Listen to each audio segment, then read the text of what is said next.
Já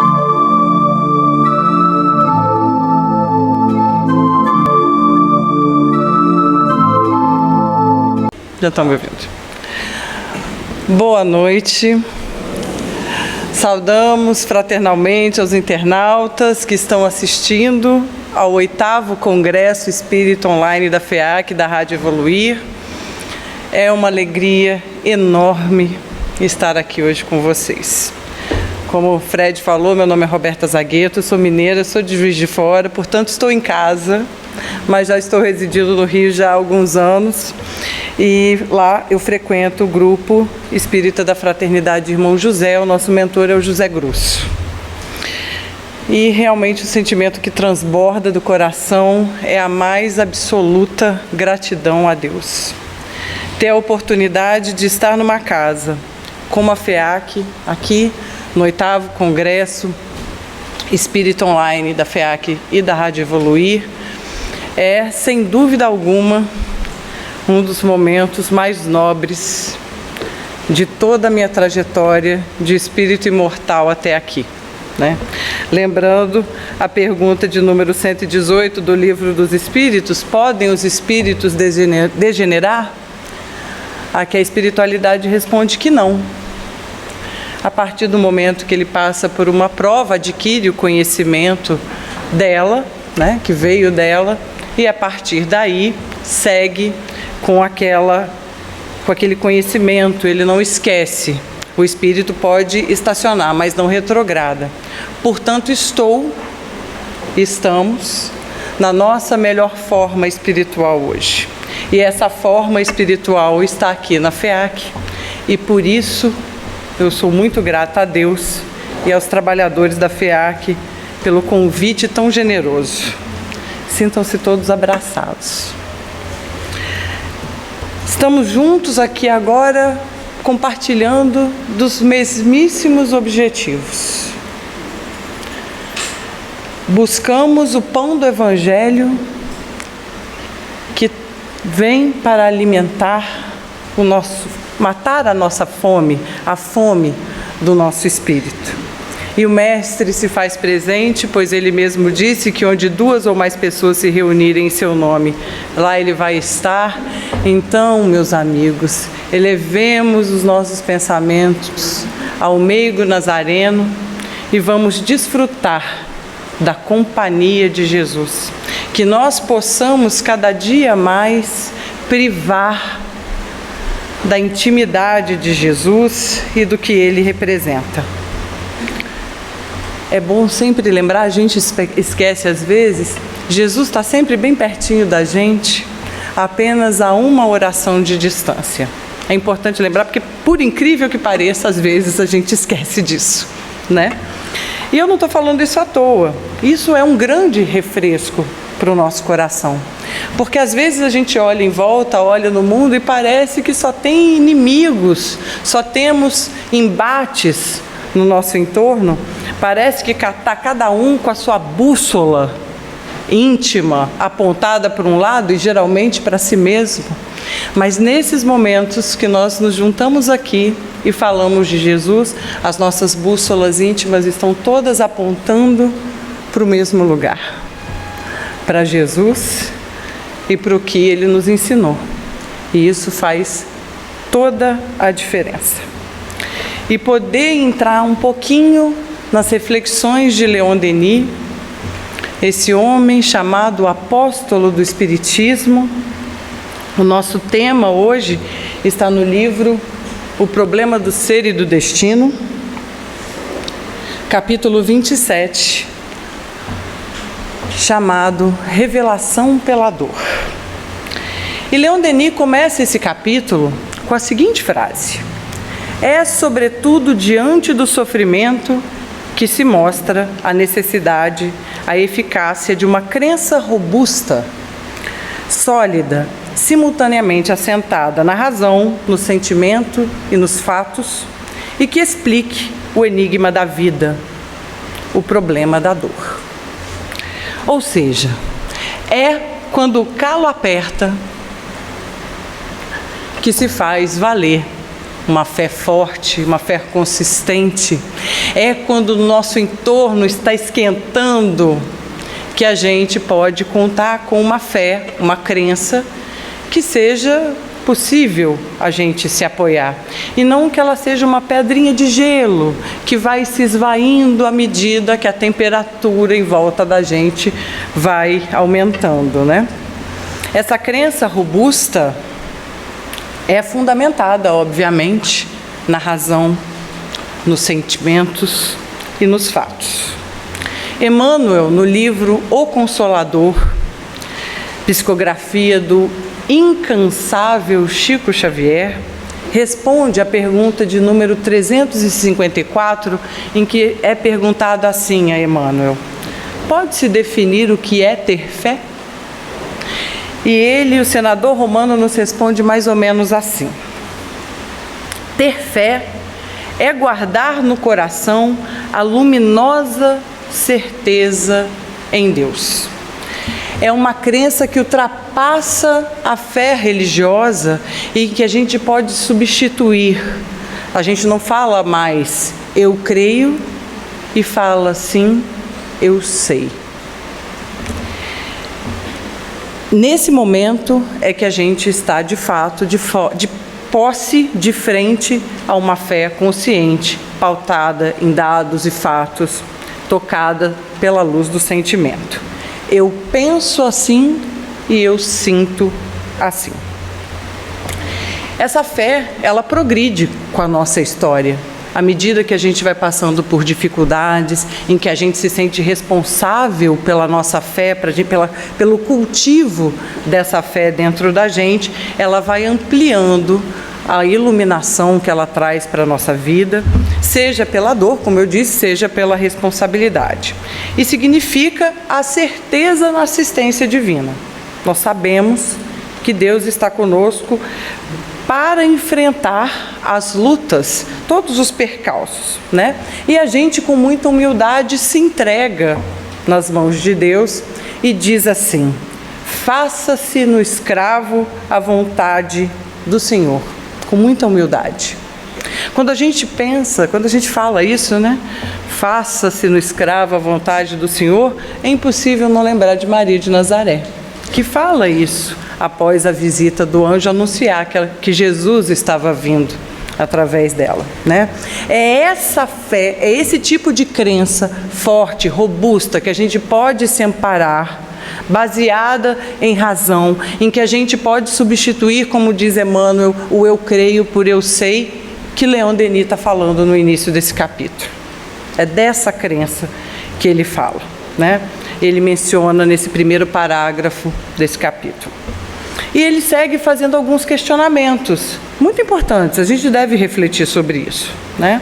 O que o materialismo ou a falta de crença em Deus, os ateus, por exemplo, podem ter a dizer para uma pessoa que está passando um momento de muita dificuldade? As pessoas que estão enfrentando uma doença gravíssima, as pessoas que estão se despedindo dos seus amores, perdendo filhos, perdendo pais, mães.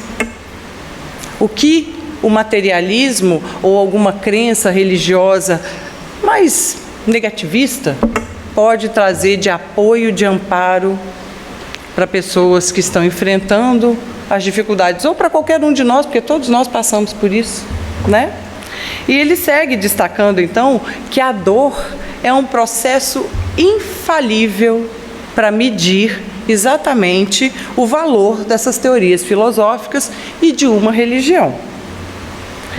É aí, nesse momento, no momento da dor, que a gente consegue ver, comparar, fazer um parâmetro de uma fé que nos sustente no momento da dor. A melhor será, obviamente, a que mais nos reconfortar, a que mais nos amparar, a que mais explicar que toda a humanidade tem o seu quinhão de lágrimas, como o próprio Leon Denis fala nesse livro. A melhor será a que nos explicar que todos estamos sujeitos a essas lágrimas e, principalmente, nos ajudar a enxugar essas lágrimas. Foi num desses momentos em que não se encontra lenitivo, não se encontra alívio, que um jovem menino de 15 anos, ativo, engajado na sua igreja, dava palestras na igreja presbiteriana, começou a questionar mentalmente sobre a sua religião. Aos 13 anos, ele foi para essa igreja e aos 15 ele perdeu a avó. Aí ele começou a questionar.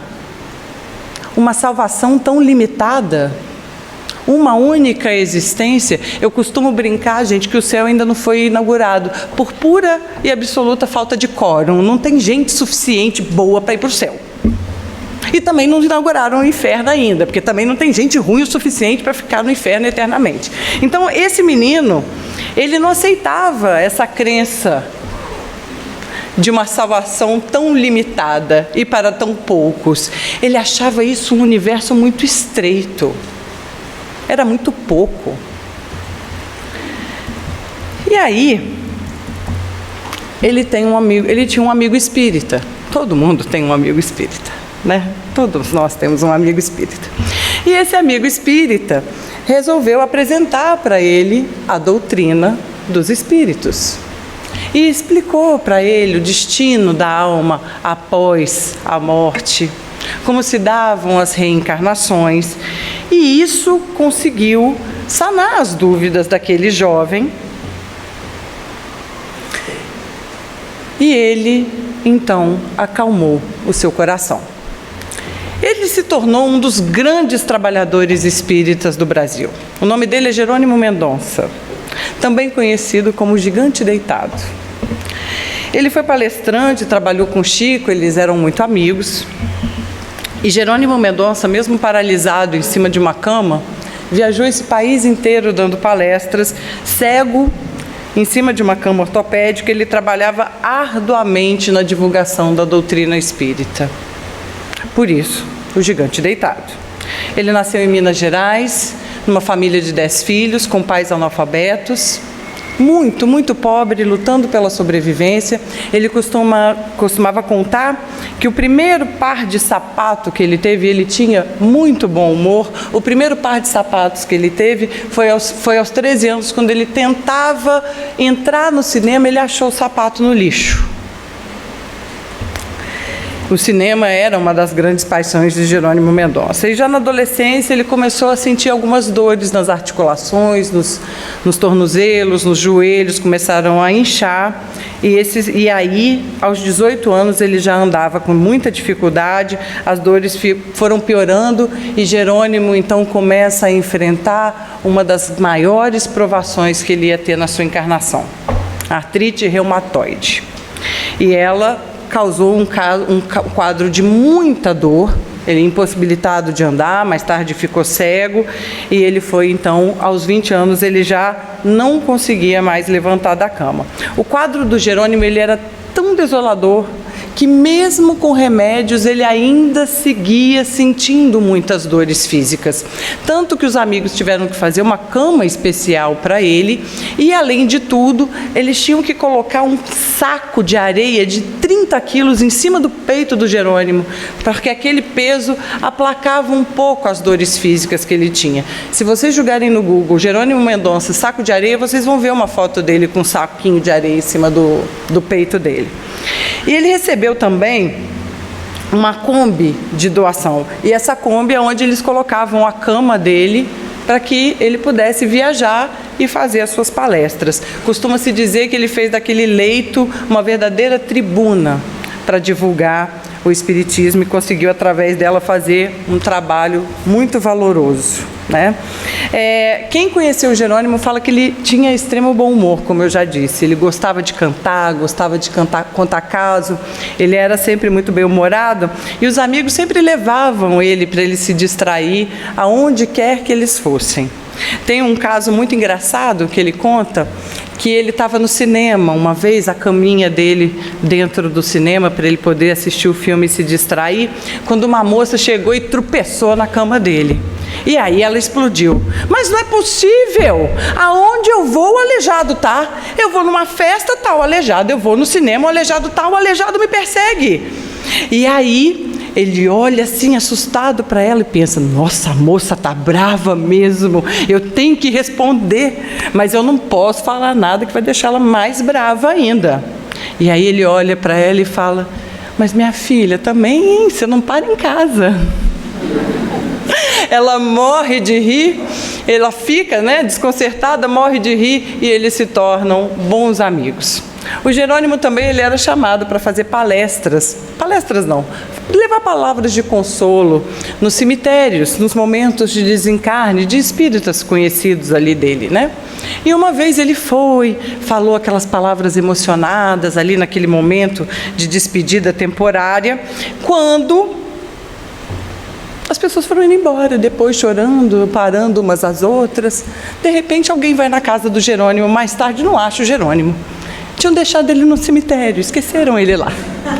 E aí voltaram para buscar, e ele sempre, nesse momento, exercitava a resignação, Porque ele precisava dos amigos até para levar um copo d'água, até para levar um cafezinho para ele,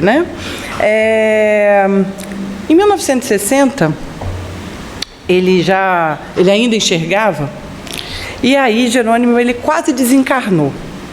Ele teve uma hemorragia nas vias urinárias e que o médico amigo que atendia ele chamou outros amigos espíritas dele e falou assim, ele vai desencarnar. Não tem jeito não, eu não consigo estancar a hemorragia. E aí esses amigos então falaram, olha, deixa a gente levar ele no Chico, então ele estava internado em Ituiutaba, deixa a gente levar ele em Uberaba, ele e o Chico são muito amigos, deixa a gente levar ele lá para ele pelo menos se despedir do Chico. E aí o médico falou, só se for de avião, de carro ele morre no meio do caminho. E aí tinha um amigo que tinha um avião, botaram o Jerônimo dentro do avião e levaram ele para se despedir do Chico. O Chico, quando eles chegaram lá, o Chico estava trabalhando, estava fazendo as suas peregrinações, levando o pão do Evangelho para as pessoas, para os necessitados. Quando o Chico chega, o Jerônimo, que estava num leito de hospital, coberto ali com lençol branco, estava todo vermelho, coberto de sangue, tamanha severidade da hemorragia. E aí o Chico, quando viu aquela cena, falou, nossa, olha quem está nos visitando, Jerônimo, mas ele está parecendo uma rosa, de tão vermelho. Vamos então cada um aqui dar um beijinho no Jerônimo, mas tem que ser bem devagarzinho para a nossa rosa não despetalar. E aí foi um por um dando um beijinho no Jerônimo, o Jerônimo sentindo aquela energia fluídica passando para ele. E daí então chega a vez do Chico. E o Chico dá um beijo no Jerônimo, mas bota a mão em cima do ventre, assim, do abdômen do Jerônimo, e o Jerônimo sente um choque, como se fosse assim, alta voltagem. E dali estanca a hemorragia. Chico então convida ele para fazer a prece e a palestra da noite na casa. Ele que tinha ido ali desfalecendo já para se despedir, para desencarnar, ainda foi fazer a palestra da noite. Depois que tudo passou, o Chico perguntou, Jerônimo, você sabe por que da hemorragia? E aí Jerônimo responde, não. E aí o Chico fala com ele, é porque você aceitou o coitadinho. Coitadinho do Jerônimo, essa autopiedade te causou fluidos deletérios e te levaram a essa lesão. A partir de hoje, Jerônimo, deixa o coitadinho de lado, sem autopiedade.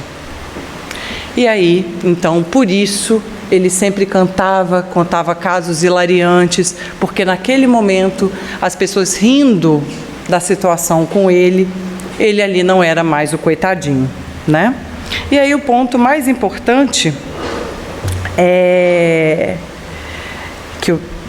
importante a gente mencionar aqui nessa noite, e eu peço que vocês hoje à noite, vocês vão lembrar de mim na hora que vocês forem deitar. Um certo repórter perguntou ao Jerônimo Mendonça o que era felicidade para ele. Ele olhou bem para o repórter e falou assim: olha, eu, há tantos anos deitado nessa cama, a felicidade para mim seria poder virar de lado. Hoje à noite, quando vocês virarem de lado, vocês façam uma prece para o Jerônimo Mendonça, viu? Então, ele também costumava dizer que ele tinha se casado com o espiritismo no civil, com a doutrina espírita no civil e com a dor no religioso. Nós estamos falando aqui de uma reencarnação cheia de dificuldades, cheia de desafios, cheia de dor, né? Que podia limitar tanto esse irmão, e ele ainda assim foi um dos mais importantes trabalhadores da doutrina espírita nesse país, não apenas pela divulgação da doutrina, mas também pelo exemplo que ele carregava junto dele, né? De deitado numa cama, com extremo bom humor e falando dos ensinamentos de Jesus, né?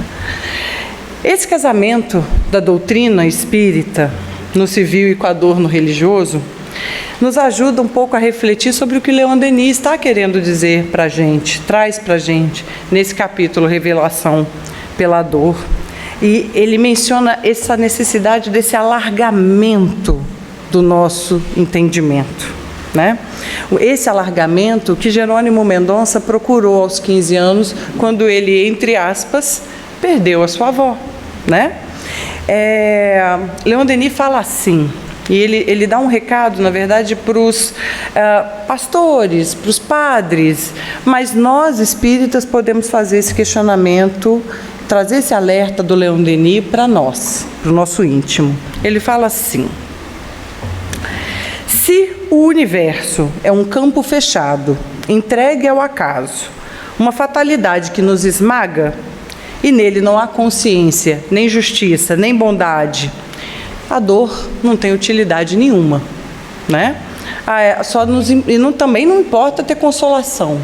Por quê? Não tem motivo, não tem razão de ser, né?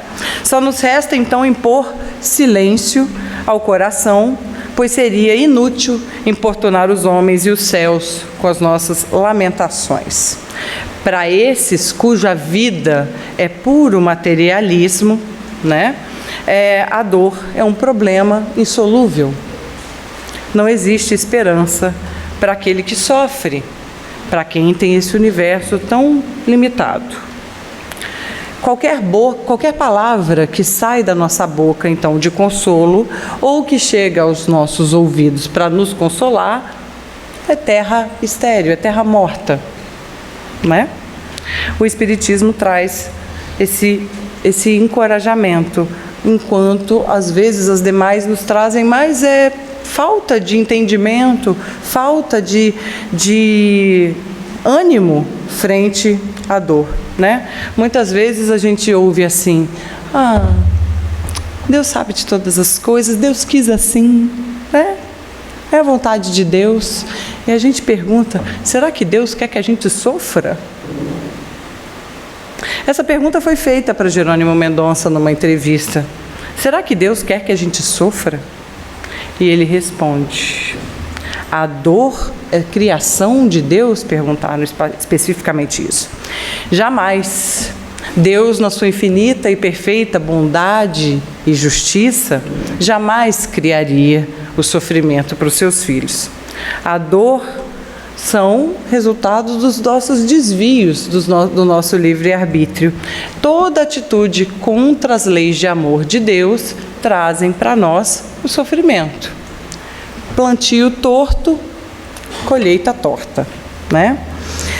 No Livro dos Espíritos, na pergunta 872, que na verdade não é uma pergunta e uma resposta, é um resumo, Kardec traz assim: a questão do livre-arbítrio pode ser resumida da seguinte forma: o homem não é fatalmente levado ao mal. Os atos que pratica não foram previamente determinados. Os crimes que comete não resultam de uma sentença do destino. Ele pode, como prova programada por ele mesmo, escolher uma existência em que ele esteja ali num meio, né, arrastado ao crime, onde, se ele for colocado num meio em que ele pode ser arrastado ao crime, em que as situações sobrevenham para que ele possa cometer, mas ele sempre vai ter a liberdade de agir ou não, né? Assim, o livre-arbítrio existe para ele e para todos nós, no momento em que a gente está como espírito, na hora da nossa escolha, da nossa programação, e também quando estamos encarnados, na hora de fato agirmos de acordo com a nossa possibilidade, com a nossa consciência, com o que nós estamos voluntariamente submetidos. E nesse sentido, Leon Denis ainda faz mais um alerta, né, que é o que eu queria dizer para vocês, que a gente pode trazer para o nosso universo íntimo enquanto espíritas. Alargai o quadro dos vossos ensinamentos, dai ao homem uma noção ampla de suas destinações, uma noção mais ampla, uma visão mais precisa do que é o além, a ideia mais objetiva do que ele tem que atingir. Faz ele compreender a sua obra, e que essa obra consiste em construir a ele mesmo, ele construindo a ele próprio, com a ajuda da dor que nos auxilia no despertar da nossa consciência, a trabalhar a nossa consciência moral, né? Hoje, a gente vê um afastamento importante do que significa Deus e do que Deus, em sua infinita misericórdia e bondade, traz para a nossa vida. Nós, espíritas, no nosso universo íntimo, de posse de tanta informação, tanto estudo, né? Nós conhecemos a doutrina que fala do nosso progresso espiritual, nós temos que alargar os nossos horizontes da mesma forma que Leon Denis nos orienta. Nós somos artífices de nós mesmos, nós somos construtores de nós mesmos, né? Com a ajuda da dor, nós temos o despertar de consciência. E aí, assim, nós vamos trabalhando a nossa personalidade moral, né? Com a ajuda da dor. Tem uma doença que chama analgesia congênita. Quem nasce com analgesia congênita não sente dor. Tem noção do que é crente frio, tem sentido de corte, mas não sente dor. Antes que isso possa parecer bastante sedutor, é bom lembrar que a média de vida dessas pessoas que nascem com essa doença não chega no máximo a 20 anos. A maioria desencarna ainda na infância, porque através da dor, nós temos o alerta de que algo está errado. Alguma inflamação, alguma infecção, que nessas pessoas acaba escalando para uma gravidade maior, porque elas não têm o auxílio, o aviso da dor de que algo está errado no organismo delas, né? A dor é esse sinal, né? Esse alerta que toca de que algo não vai bem, algo não está certo, né? Emmanuel, no livro Ceifa de Luz, chama a dor de a mestra divina. E ele diz assim: o Senhor nos concede, para nos tirar da delinquência e da culpa das quais nós afundamos por nossa própria vontade, a mestra divina, que é nossa enfermeira, nosso anjo incansável, que nos ampara o destino. Paciente, imperturbável, ela vai devolvendo os golpes com que dilaceramos o corpo da vida, para que a gente não persista no erro e nem caia para sempre nos cárceres do remorso. Na jornada de cada dia, quando visitados pelas provações e pelas lágrimas, a gente tem que asserenar, segundo o senador, o nosso próprio espírito e, sorrindo, nos entregarmos ao trabalho, porque a dor nos favorece, e é sempre agradecermos a dificuldade, aceitando a lição. e o Espiritismo nos ampara. Joana de Ângeles, no livro O Evangelho à Luz da Psicologia Profunda, nos traz o seguinte no capítulo 6, o Cristo Renovador, o Cristo Consolador. Jesus, o grande médico de almas, que as conhecendo em profundidade, apresenta a terapia recuperadora ao mesmo tempo que nos apresenta a terapia libertadora, que evita novos comprometimentos. Ou seja, o Espiritismo nos orienta, nos informa, nos consola, nos dá entendimento dos motivos, nos dá aceitação, né? Nos explica a necessidade de correção, nos desperta e também orienta a nossa sementeira daqui para frente, para que a gente plante um futuro mais feliz, de mais paz, com mais serenidade. É o nosso meio de elevação, né? Dá à nossa vida um propósito, uma explicação. Né? Nos tira da condição de infames, réprobos, para nos colocar numa posição de aprendizes. Leon Denis nos chama de neófitos, né? Para que a gente siga, então, nesse processo de reparação, nesse processo de reeducação e, assim, alçarmos outros degraus da nossa escada evolutiva. Sempre, sempre com muito auxílio. Isso sempre, sempre com muito amor. Quando a gente fala essa palavra réprobo, é impossível não lembrar, porque essa palavra réprobo, ela está na primeira parte do livro Memórias de um Suicida. É o título da primeira parte de Memórias de um Suicida. E ao ser resgatado, Camilo Cândido de Botelho, ou Camilo Castelo Branco, menciona assim: com a mão direita, o oficial comandante erguia uma flâmula brilhante, na qual se lia em letras azul celeste essa extraordinária legenda: Legião dos Servos de Maria. O mais infeliz, o mais equivocado, os mais desgraçados, os réprobos, né? Eles têm, sim, claro, meus irmãos, um caminho laborioso, um caminho doído, mas estão amparados por ninguém menos que Maria de Nazaré. Então, a dor vem, mas vem consolo junto dela, né? A gente pode estar vivendo um momento de maior caos, o nosso entorno parecer que está pegando fogo no momento presente, mas isso é o fomento, é a plantação de um futuro de mais harmonia, de mais paz. A forma com que a gente lidar com esse momento da dor é o que vai nos facultar um futuro mais feliz.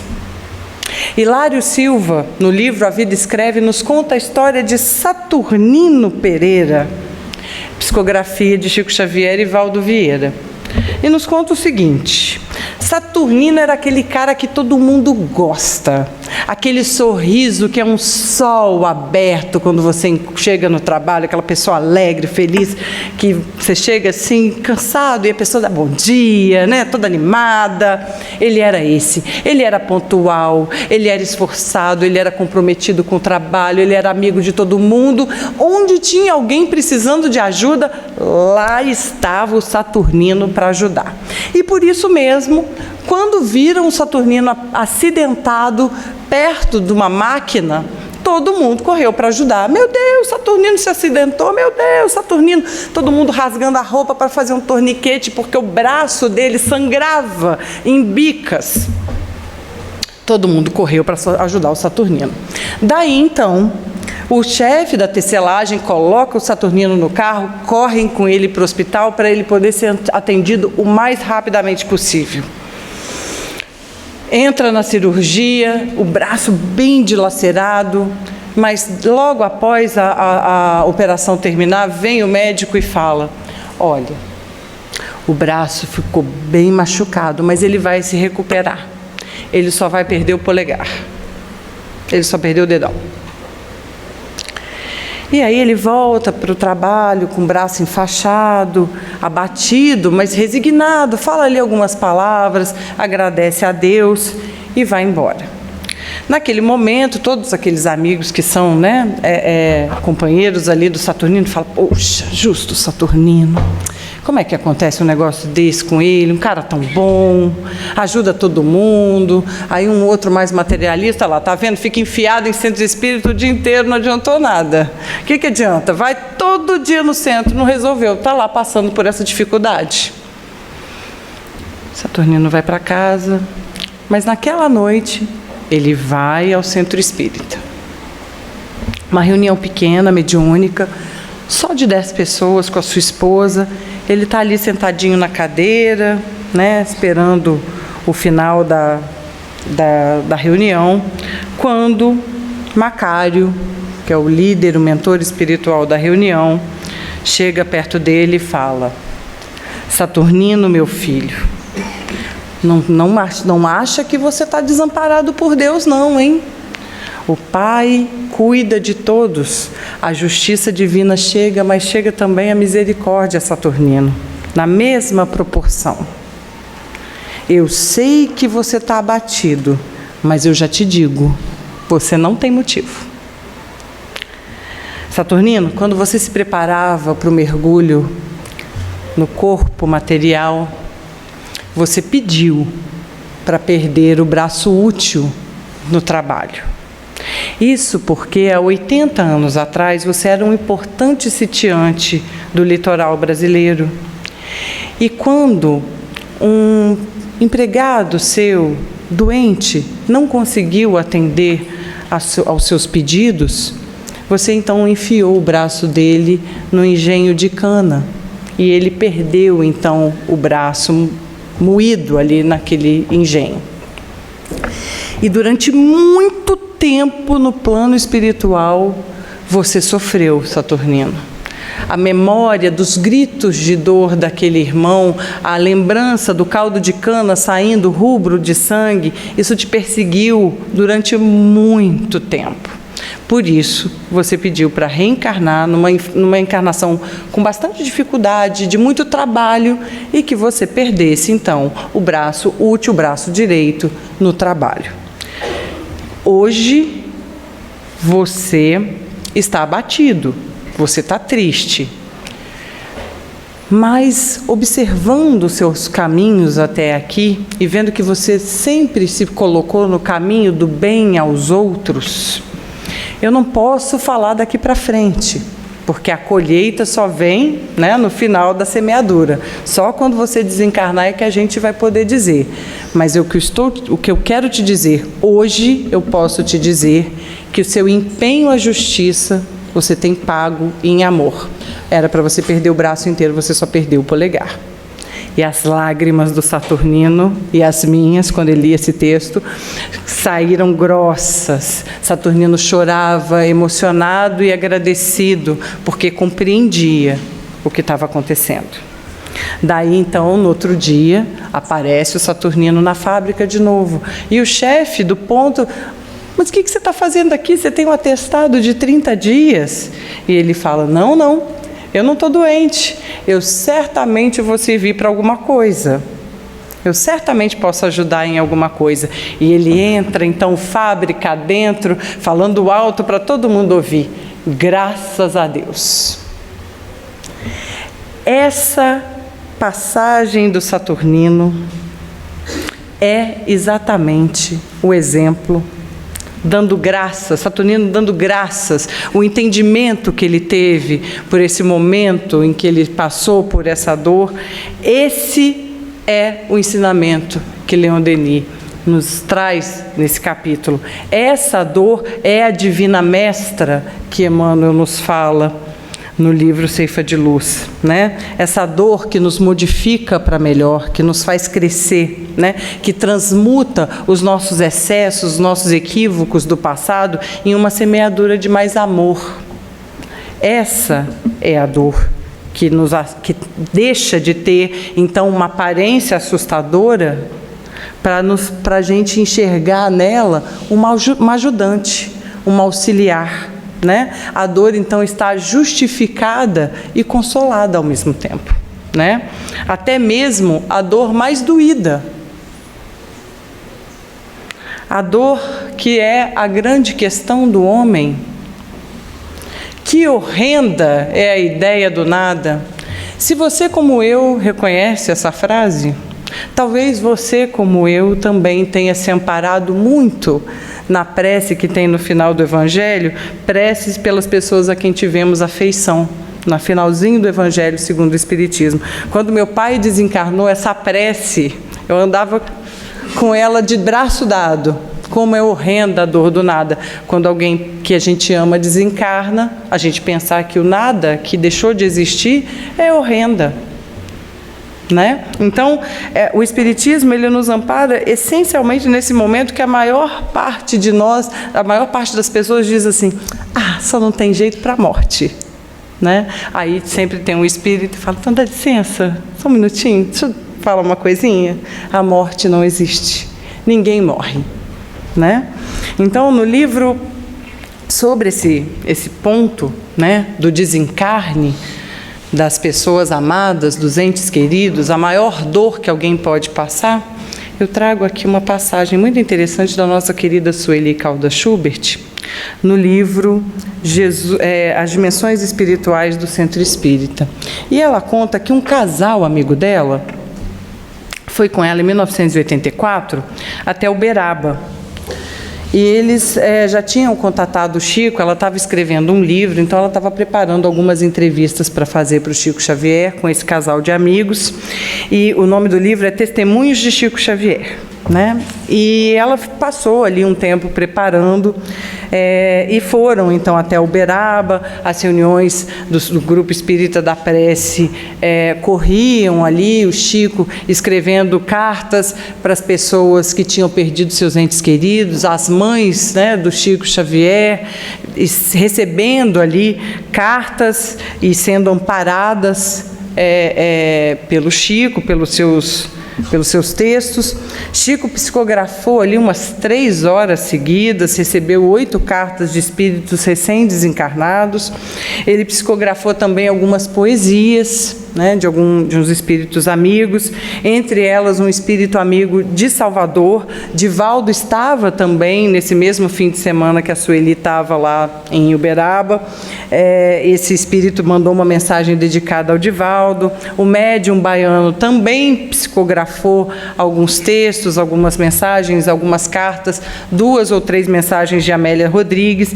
E após a entrevista do Chico, que foi realizada no domingo, eles então voltaram para Juiz de Fora, Sueli e esse casal, e estavam muito satisfeitos com o resultado da visita. Tinha sido muito proveitoso, muito produtivo, todo mundo voltou feliz da vida. E 2 dias depois do retorno, onde eles coletaram todo o material que eles precisavam para o livro da Sueli, 2 dias depois, eles foram para a reunião mediúnica do Centro Espírita Ivon Costa, aqui em Juiz de Fora também, né? E já quase no final da reunião, a Sueli conta que eles perceberam a chegada, a presença de um espírito, de uma entidade, e essa entidade ela já tinha acompanhado os trabalhos de preparação antes da visita para o Chico. Eles já vinham acompanhando, eles já sentiam a presença dessa entidade, só que dessa vez ele estava um pouquinho diferente. Eles já perceberam ele um pouquinho transformado, né? E ele era tipo um líder de um grupo de espíritos que estavam sempre ali, em todas as reuniões que eles faziam, se preparando para visitar o Chico. E aí, de repente, esse espírito pede para se comunicar. E aí ele fala que durante muitas semanas eles tinham uma meta de estar ali para atrapalhar o bom andamento daquela preparação. Os chefes que ele menciona deram uma ordem muito clara: atrapalhem de todas as formas, impeçam a chegada desses irmãos a Uberaba. Eles estão levando algo que não pode chegar até Uberaba. E aí, esse grupo percebia que a cada dia que ia chegando próximo da viagem à casa do Chico, eles percebiam que eles ficavam mais presentes, né? Realmente, de fato, tentando criar alguma confusão. Mas eles se ampararam na prece, no trabalho, na vigilância, e tudo correu conforme esperado. Eles foram alertados pelos seus mentores espirituais para ficarem alertas, né? E aí, esse espírito então fala: eu queria contar para vocês o que aconteceu nesse tempo todo que a gente acompanhou vocês. A gente veio aqui realmente para perturbar vocês. Só que a cada dia que passava, o nosso aborrecimento era maior. Vocês só falam desse negócio de espiritismo. Vocês não deixam a peteca cair de jeito nenhum, né? Todas as nossas tentativas de criar obstáculo, vocês conseguiam desviar, né? A gente estava contrariado, a gente estava até meio revoltado, para falar a verdade, porque nada que a gente fizesse desviava vocês desse tal de espiritismo. E eu digo isso hoje muito envergonhado, porque se vocês não tivessem ficado vigilantes, feito preces, alguma coisa muito séria podia ter acontecido, porque a gente de fato estava empenhado em atrapalhar vocês. Mas finalmente chegou o dia da viagem, a gente foi com vocês, a gente acompanhou vocês para tentar atrapalhar até o último minuto, né? Só que a gente chegou lá e a gente viu que todo mundo escrevia muito. Havia uma casa muito iluminada. Para vocês o trânsito era livre, mas para nós não. A gente ficava parado atrás de muitas cercas elétricas, a gente não conseguia chegar perto. E atrás daquele homem iluminado, aquele homem de luz, tinha uma fila de espíritos ali. E aí eu comecei a observar, e eu comecei a prestar atenção no que estava acontecendo ali naquela casa. E aí eu comecei a entender. Aquela fila de espíritos que estava atrás daquele homem iluminado estava escrevendo cartas através daquele homem para os vivos que estavam ali. E tinha um mar de gente, tanto vivo quanto morto, esse espírito conta. E a gente ficou ali prestando atenção. E a gente viu o quanto de amparo, o quanto de socorro estava chegando através das cartas que aquele homem escrevia. E nesse momento saiu da minha boca, depois de muito tempo, o nome de Deus. Meu Deus, eu também quero uma carta. Eu e o meu grupo, todos nós tínhamos alguém que a gente amou e que desencarnou e que a gente não conseguia encontrar mais. Esse nome de Deus saiu da minha boca num grito de dor. Eu também queria uma carta do meu filho. O meu filho tinha desencarnado há mais de 40 anos. Aos 9 anos ele me pediu para levar ele no meu caminhão. E eu aceitei, eu fiz a vontade dele. Mal sabia eu que era a última vez que eu fazia a vontade do meu filho. O meu caminhão, a gente perdeu o controle, caiu numa ribanceira, eu me salvei, mas o meu menino morreu na hora. E a partir dali eu perdi o gosto na vida. A partir dali eu perdi o interesse. A partir dali eu fiquei com raiva. E depois que eu deixei o corpo físico, eu não encontrei o meu filho. Eu queria uma mensagem do meu filho. Eu não entendia por que ele tinha morrido tão cedo. Uma outra espírita, um outro espírito que estava comigo tinha perdido a filhinha também, na primeira infância. E a gente não conseguia encontrar. E um dos soldados que ficavam de prontidão protegendo Chico, esse que vocês chamam de Chico, ouviu a minha história. E sem que eu percebesse, eu também entrei numa fila. E de repente eu recebi uma carta do meu filho.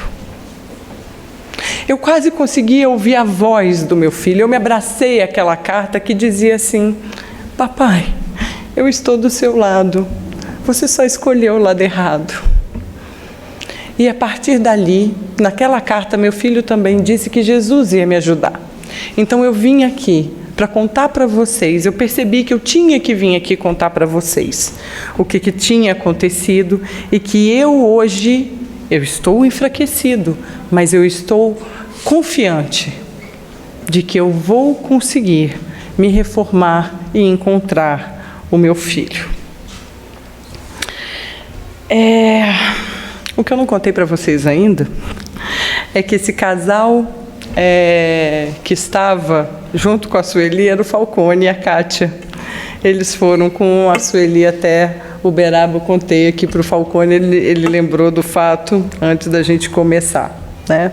Então, como eu disse, o título desse capítulo é O Outro Lado do Trabalho Mediúnico de Chico Xavier, está no livro Dimensões Espirituais do Centro Espírita, e reforça para nós como que a separação é só aparente, né? Quando esse é o grande socorro que o Espiritismo traz, né? Ninguém morre, né? É uma separação só aparente e eles nunca nos deixam. Às vezes a gente escolhe o lado errado, né? Mas olha o amor desse filho com esse pai equivocado. Foi lá resgatar, foi mandar uma carta de desencarnado para desencarnado, para que o pai então acordasse e retomasse o caminho do bem, né?